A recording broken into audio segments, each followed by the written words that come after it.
ज्याला प्रॉब्लेम आहे, ज्याच्या आयुष्यामध्ये दुःख अडचणी आहेत, आजारपण आहे, ज्याच्या मागे साडेसाती लागलेली आहे, तर त्याने स्वतःने हा उपाय करायचा आहे। हा उपाय कुणीही कोणासाठी करू शकत नाही, स्वतःसाठी हा उपाय करायचा आहे।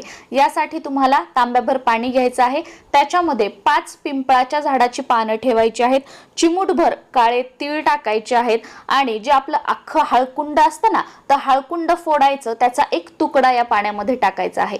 महादेवाच्या मंदिरामध्ये जायचं सोमवारी, तिथे गेल्यानंतर हे जल जे आहे हे सगळं जशास तसं आपण पाण्यात टाकलेलं शिवलिंगावरती अर्पण करायचं। तुमच्या आयुष्यामध्ये सुख शांती येण्यासाठी, उत्तम आरोग्याची कामना करून किंवा लक्ष्मी प्राप्ती व्हावी, जे काही तुमचा प्रॉब्लेम असेल तर तो सुटावा यासाठी प्रार्थना करून हे जे पिंपळाचे पानं शिवलिंगावर पडलेले असतील तर त्यातले ते पिंपळाचे पानं उचलायचे आणि त्याला जे पाणी लागलेलं असतं ते स्वतःच्या अंगावर शिंपडायचं आहे। असं प्रत्येक सोमवार करायचं, पानं तिथंच राहू द्यायचे।